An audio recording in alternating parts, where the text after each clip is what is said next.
둘째 주 어버이 주일 예배에 하나님께서 우리에게 허락하시는 말씀은요, 베드로전서 2장 1절부터 3절까지의 말씀입니다. 베드로전서 2장 1절부터 3절까지의 말씀 제가 선포합니다. 그러므로 모든 악독과 모든 기만과 외식과 시기와 모든 비방하는 말을 버리고 갓난아기들 같이 순전하고 신령한 젖을 사모하라. 이는 그로 말미암아 너희로 구원에 이르도록 자라게 하려 함이라. 너희가 주의 인자하심을 맛보았으면 그리하라. 아멘. 사랑하는 행복을 나누는 하나교회 교우 여러분, 반갑습니다. 5월의 햇살이 오늘은 참 눈부십니다.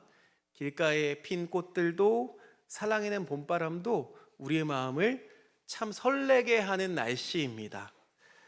우리 옆에 분들과 함께 인사해 볼까요? 함께 인사할 때에 5월의 햇살 같습니다, 이렇게 인사해 줬으면 좋겠습니다.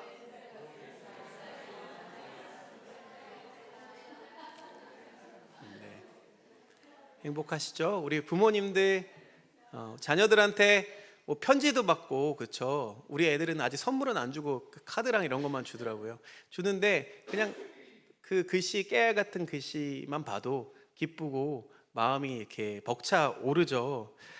그런데요, 솔직하게 한번 물어보고 싶습니다. 여러분, 이 5월 달이 마냥 즐겁고 행복하기만 하신가요? 보통 5월을 가정의 달이라고 부르는데 요즘 젊은 부모님들이나 또 직장인들 사이에서는 우스갯소리로 가정의 달이 아니라 가정의 짐, 또 지갑 털리는 날, 이렇게 불리기도 한답니다. 왜요? 뭐 어린이날도 있고요, 어버이날도 챙겨야 되고요, 스승의 날도 챙겨야 되고요. 이렇게 저렇게 막 신경 쓸 것도 참 많고, 가족이라는 이름으로 모이기는 하는데 모일 때마다 몸도 마음도 이렇게 훌쩍 지쳐버리는 분들도 꽤 많으실 겁니다. 제가 그렇거든요. 그래서 그런 생각이 들어요. 우리 가족 진짜 잘 사랑하고 있는 걸까? 이런 고민이 문득문득 찾아오는 시기이기도 합니다. 오늘 아침에도 여러분 피곤한 몸을 이끌고 혹은 이런저런 삶의 무게를 짊어지시고 이 예배당에 나오신 모든 여러분에게 하나님께서 쉼을 주시고 마음을 어루만져 주시는 그 주님의 위로가 가득하기를 축복합니다. 오늘은요, 우리의 가장 가까운 이웃인 이 가족에 대해서, 그 중에서도 특별히 낯설긴 하지만, 이런 표현이 낯설긴 하지만 가정 안에 이루어지는 아주 아름다운 삼각관계에 대해서 함께 이야기를 나누어 보려고 합니다. 자, 드라마나 영화 보면은 가장 단골 소재가 삼각관계죠. 여러분, 삼각관계를 보는 건 재밌는데요, 겪어보면 어떻습니까? 피곤합니다. 이 한 사람의 마음을 차지하기 위해서 막 치열하게 눈치 게임을 하고 때로는 그것 때문에 상처를 주기도 하죠. 그래서 삼각관계, 이것만 들어도 왠지 막 답답하고 갈등이 연상되는 단어입니다. 하지만 오늘 제가 전하려고 하는 진짜 따뜻한 삼각관계는 그것과 조금 다릅니다. 내가 사랑하는 그 사람이 진짜 행복해지기를 바라는 마음으로 그 사람을 사랑하는 또 다른 누군가마저 돕고 지지해주는 관계거든요. 사람들은요, 결국 누군가를 깎아내리는 질투를 원하지 않습니다. 서로를 살려내는 진짜 사랑 이야기에 세상 사람들도 목말라 있다는 거예요.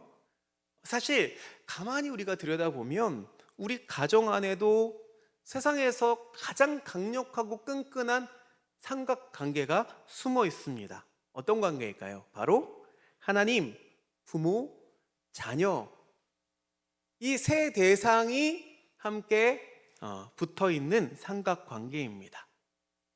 구약 성경에 히브리어로 구약 성경이 기록되어 있잖아요. 그걸 셈어라고도 부르기도 하는데, 셈어를 연구해 보면 참 재밌는 사실 하나를 발견하게 되는데요, 히브리어로 이 부모를 뜻하는 단어가 호레입니다. 호레.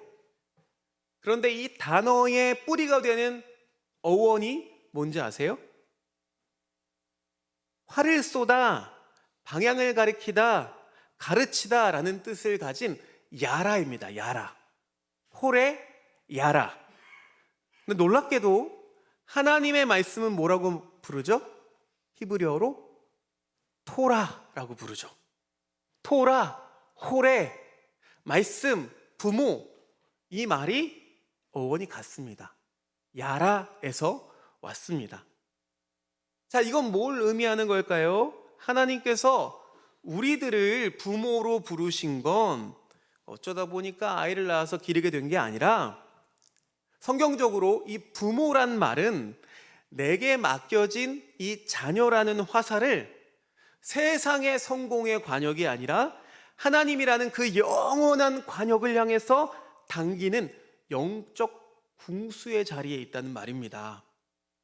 그래서 내 아이에게 가장 먼저 하나님의 말씀인 토라를 가르치고 사랑을 보여줄 수 있도록 하나님이 우리 가정에 세우신 영적 이정표가 바로 부모라는 자리라는 사실이에요.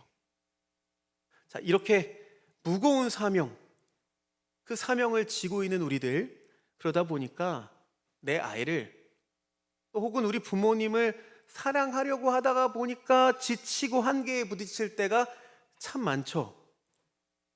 여러분, 그렇지만 그때마다 우리 뒤에 버티고 계신 하나님께서 우리가 사랑하는 일에 모자람이 없도록 끊임없이 은혜와 사랑을 공급해 주심을 믿으시기를 바랍니다.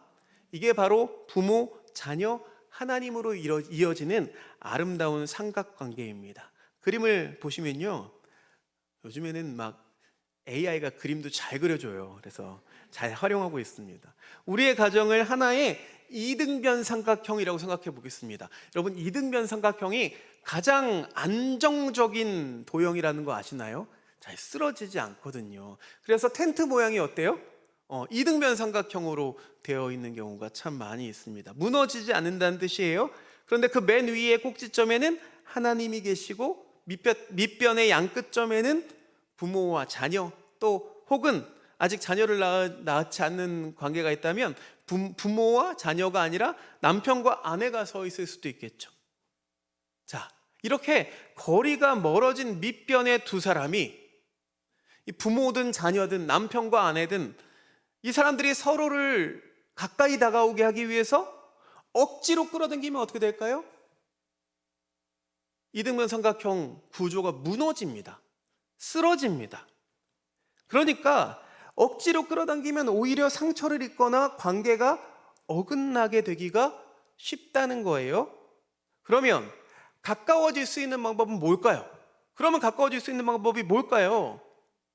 가장 지혜롭고 완벽한 방법은 밑변의 두 사람이 각자의 자리에서 꼭지점이신 하나님을 향해서 한 걸음씩 한 걸음씩 위로 올라가는 겁니다. 자, 하나님과 가까워지면 가까워질수록 가족의 거리도 자연스럽게 좁혀지게 되거든요. 여러분, 하나님을 사랑하는 게 곧 가족을 사랑하는 가장 빠른 지름길임을 기억하시기를 바랍니다. 성경적으로 이 대표적인 예가 있어요. 아브라함과 이삭과 하나님의 관계입니다. 여러분, 아브라함은 어떤 사람입니까? 100세에 자기가 바랄 수 없는 중에 하나님께서 이삭이라는 자녀를 선물로 주셨어요. 그 이삭을 우리보다 훨씬 더 사랑할 것 같아요. 우리도 우리 자녀들을 사랑하지만 얼마나 사랑하겠어요. 그러나 아브라함은 하나님을 향한 신뢰와 우선순위를 그 사랑보다 더 위에 둡니다. 그야말로 꼭지점을 향해서 올라가는 삼각형의 모습을 그 두 부자와 하나님이 보여주고 있어요. 아브라함이 절대적으로 하나님을 신뢰하면서 이제 칼을 들었을 때 하나님께서 어떻게 하시나요? 그의 마음을 안정시키시고 내 아들에게 손을 대지 말아라 라고 하시면서 그 자녀를 지켜주셨습니다. 그리고 그들을 위해서 그 아들을 대신한 수양을 친히 준비해 주십니다. 자, 이 삼각형은요, 부모가 하나님을 우리 가족의 주인으로 인정하고 그분을 첫 번째 꼭지점에 둘 때에, 또 자녀도 마찬가지로 자녀도 하나님을 우리 가족의 주인으로 인정하고 그분을 첫 번째 꼭지점에 둘 때에 하나님이 부모가 감당할 수 없는 자녀를 그 삶을 다 책임져 주시고 또 그 가정에 여호와 이레의 축복을 내려 주실 줄로 믿습니다. 여러분, 자녀가 가장 안전한 곳은 어디입니까? 부모의 소유에 있을 때가 아니라 하나님의 주권 아래 있을 때 가장 안전함을 믿습니다. 이게 바로 기독교가 말하는 가정이죠. 하나님과 부모, 자녀와의 관계는요, 서로의 사랑을 갈구하면서 막 빼앗는 피곤한 경쟁 관계가 아니라는 거예요. 보이지 않는 사랑의 띠로 단단하게 묶인, 어찌 보면 우주에서 가장 완벽한 연대입니다. 우리가 이 아름다운 삼각관계 안에서 서로를 포기하지 않고 껴안으려고 할 때 하나님께서 우리의 모자란 빈틈을 채우시고 부족함 없이 여호와 이레의 사랑을 쏟아 부어 주십니다.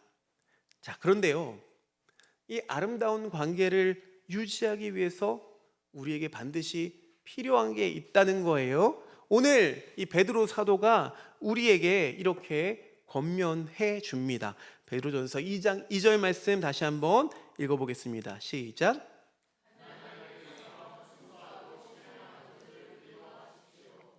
자, 이 말씀을 읽다 보면 내가 예수 믿은 지가 몇 년인데 아직도 젖병 물고 있는 갓난아기 취급하십니까? 이렇게 오해할 수도 있어요. 그런데 사도 베드로가 이 편지를 쓸 때의 마음은요, 우리의 미숙함을 혼내려는 게 아닙니다. 이건요, 생존의 절박함에 대해서 이야기하고 있는 거예요. 갓난아기 키워보신 분들은 다 아시죠? 요즘엔 김용미 집사님 제일 잘 아실 것 같은데, 아기에게 젖은요, 식후에 먹는 가벼운 디저트가 아니죠. 먹지 않으면 당장 생명이 위태롭기 때문에 생존을 위해서 아기는 그렇게 울어댑니다. 우리 영혼도 이것과 똑같죠. 하나님의 신령한 젖, 즉 주님의 사랑과 말씀을 매일 먹지 않고는 우리 영혼은 단 하루도 멀쩡하게 살아갈 수 없다는 존재론적인 고백을 지금 베드로 사도가 하고 있는 거예요. 하지만 오늘날 우리들의 모습은 어떻습니까?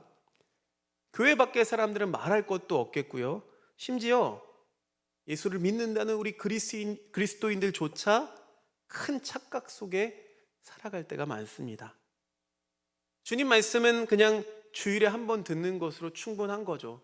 네, 할 일 했다. 나 의리 지켰어요, 주님.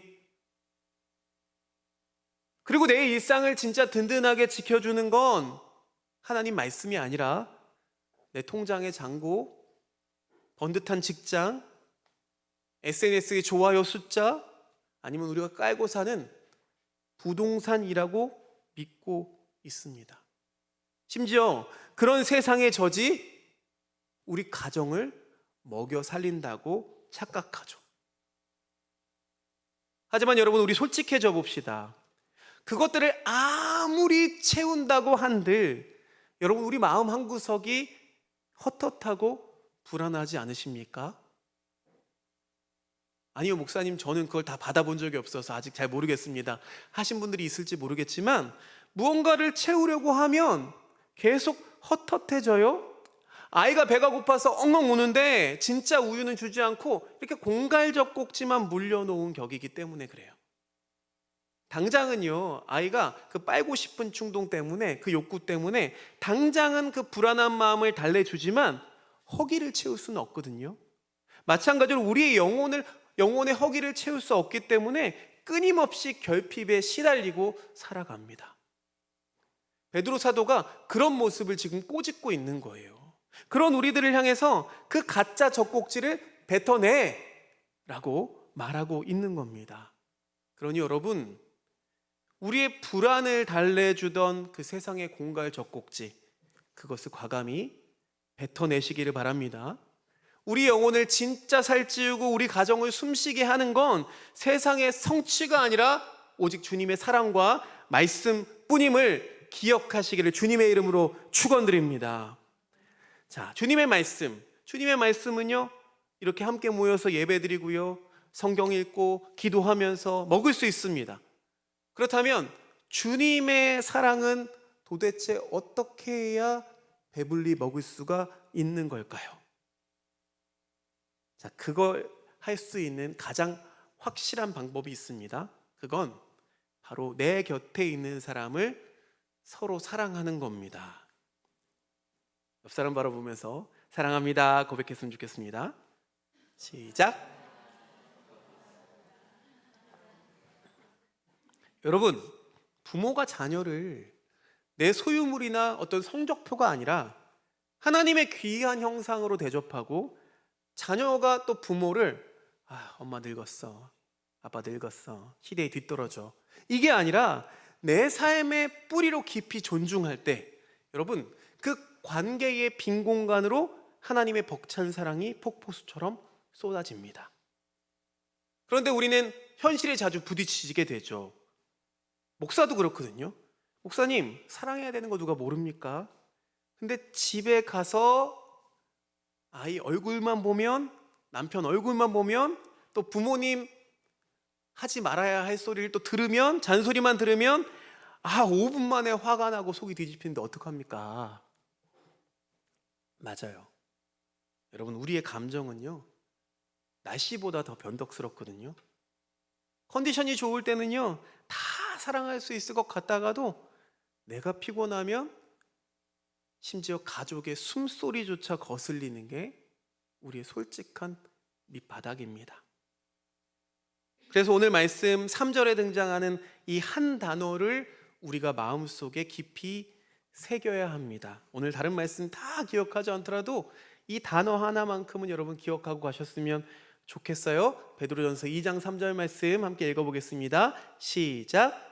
여러분은 주님의 인자하심을 맛보았습니다. 아멘이십니까? 여러분, 그 인자하심을 맛보셨나요? 자, 인자하심으로 번역된 헬라어가요, 바로 크레스토스라는 단어입니다. 크레스토스. 이 단어의 뜻을 보니까 선하다, 인자하다, 자비롭다, 친절하다, 온갖 좋은 뜻을 꽉 채워서 품고 있는 단어입니다. 이렇게 좋은 단어는 교회에서 잘 쓰잖아요. 그렇죠? 초대교회 교우들이 이 단어를 삶의 모토로 삼았대요. 선하고 친절하다라는 뜻의 크레스토스, 그리고 우리가 믿는 예수 크리스토스. 크레스토스, 크리스토스. 철자 하나 차이로 발음이 거의 똑같은 거예요. 그래서 그들이 이런 언어 유희를 즐겼다고 합니다. 함께 읽어볼까요? 시작. 우리 구주 그리스도는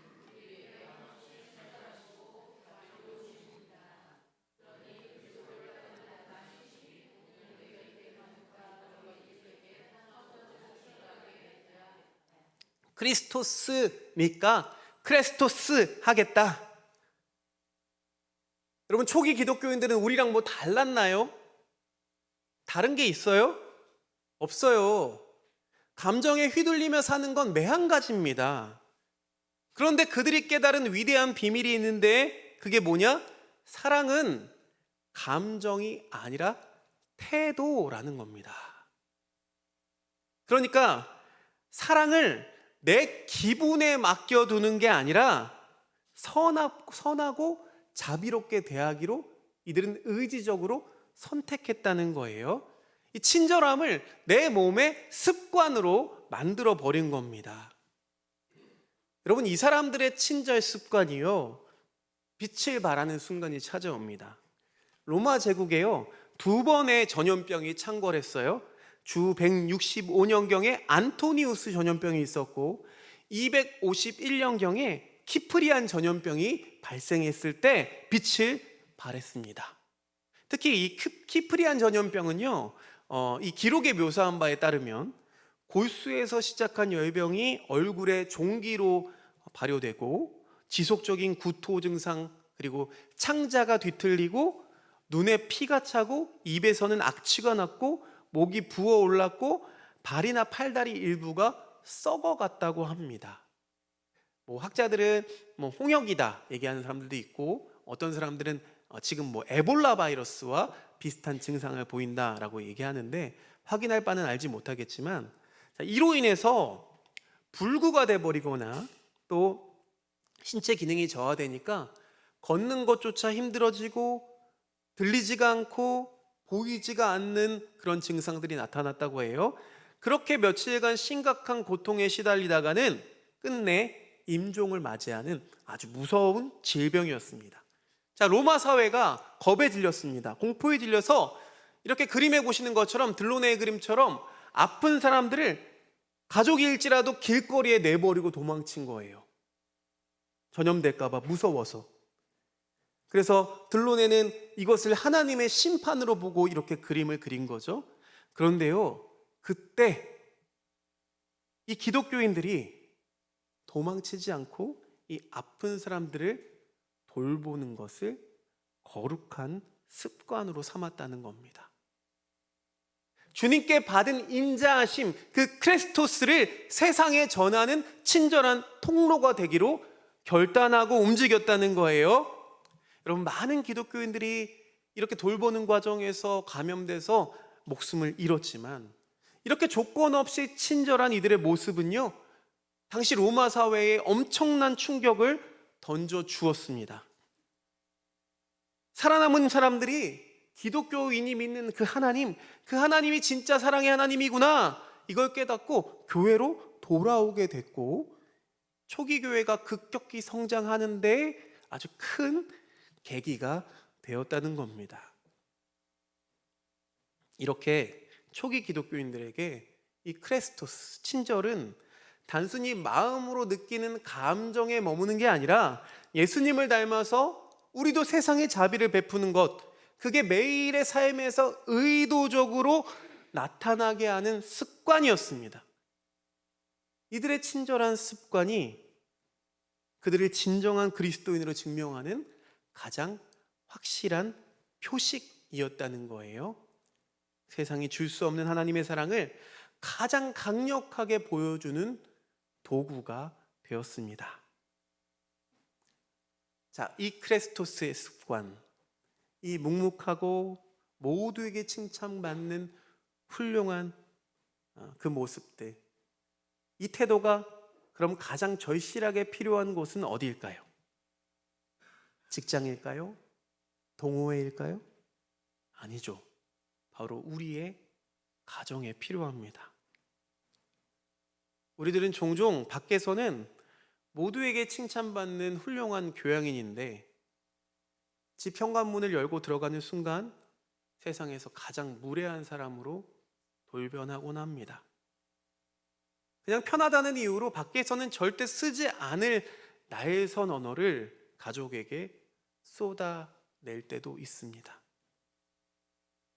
여러분, 우리의 진짜 영성은 화려한 어떤 예배당이나 무대에서 드러나는 게 아니죠. 그냥 후줄근한 옷을 입고 목 다 늘어난 티셔츠 입고 마주 앉아있는 그 거실과 식탁에서 먼저 증명되는 법입니다. 설교에서 나눈 이 크레스토스, 이 친절함이 예시가 너무 거창해서 굉장히 거창해 보이는데 거창한 게 아니에요. 우리에게 필요한 크레스토스는 가족이 말하면 하던 일을 잠시 멈추고 3초간 눈을 맞춰주는 거죠. 여러분, 아이들이 부모님이 잘 들어주지 않는다고 한대요. 왠지 아세요? 눈을 맞춰주지 않아서. 막 설거지 하면서 엄마 뭐뭐뭐 했어, 알았어, 잘했어, 이렇게 하면은 아이들은 들어주지 않는다고 여긴대요. 눈을 바라보면서 그랬어? 잘했어? 그러면서 눈을 맞춰주면 엄마가 내 이야기를 들었구나, 아빠가 내 이야기를 들었구나 를 알아차린다고 합니다. 근데 이게 참 어려워요. 또 짜증이 올라올 때 바로 말하는 게 아니라 한 템포 쉬고 부드러운 언어로 번역해서 말하는 것. 여러분, 이것이 우리 일상에 세우는, 십자가를 세우는 위대한 영적 실천이 됨을 기억하시기 바랍니다.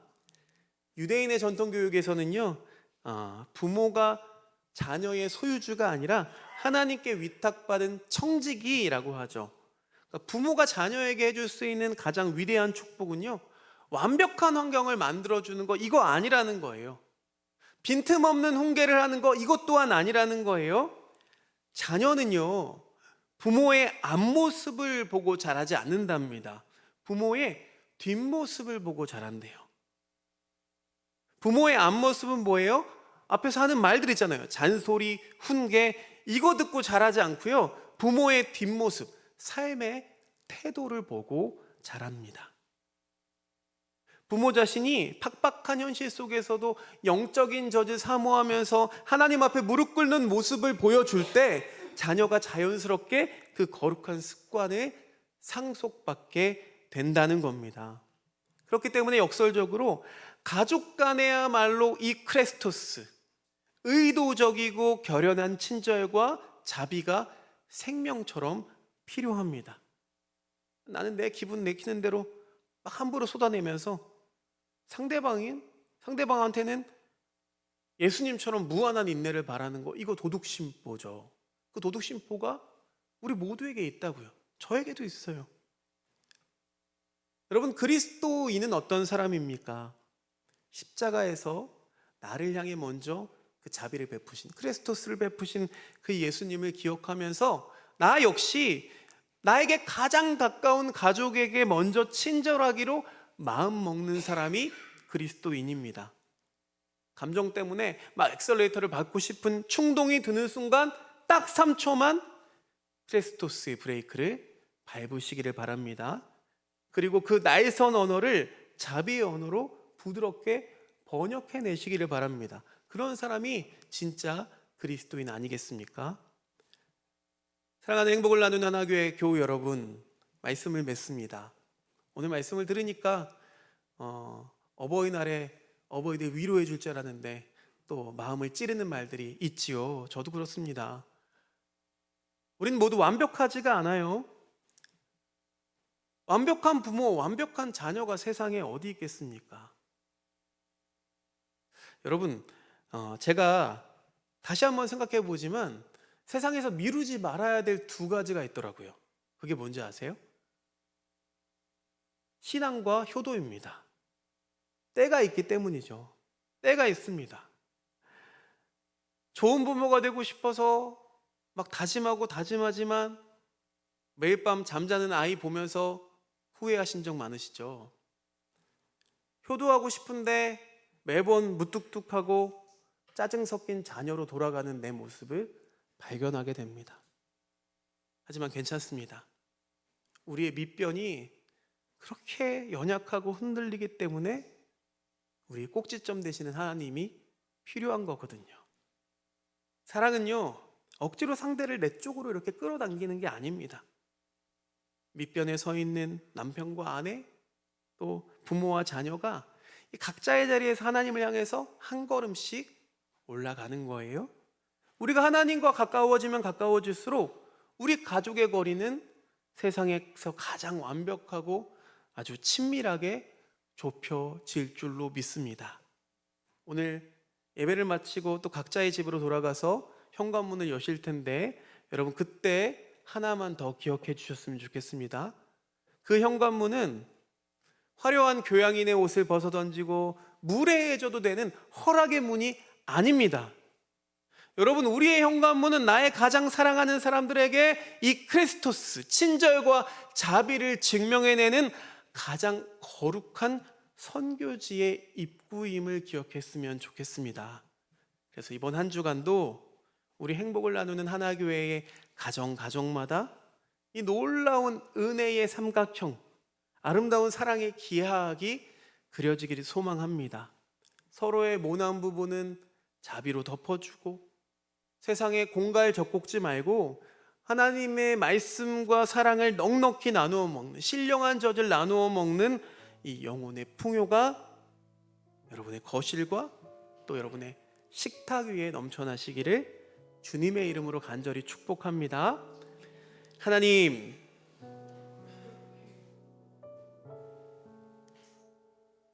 우리는 완벽하지 않습니다. 완벽하지 않은데도 좋은 부모, 좋은 자녀 되기가 왜 이렇게 힘든지요? 우리의 연약한 밑변을 지탱해 주실 완전한 꼭지점, 하나님이 반드시 필요한 이유입니다. 하나님, 우리들의 가정이, 우리들의 거실과 식탁이 세상의 공갈 젖꼭지가 아니라 신령한 젖을 넉넉히 나누어 먹는 영혼의 풍요가 넘치는 식탁 자리가 되게 하옵소서. 감정이 아니라 의지적으로 친절함을 택하여서 사랑하는 우리들의 가정을 가장 아름다운 삼각관계를 완성해 나가는 가정 될 수 있도록 인도해 주옵소서. 특별히 효도할 부모님이 이제 없어서 마음 아픈 우리 교우들도 있습니다. 기억해 주시고 그 마음을 위로하시고 자녀들에게 베푸는 사랑, 자녀들에게 베푸는 말씀과 사랑을 통해서 넉넉히 위로받게 하여 주시옵소서. 예수님의 이름으로 기도드립니다.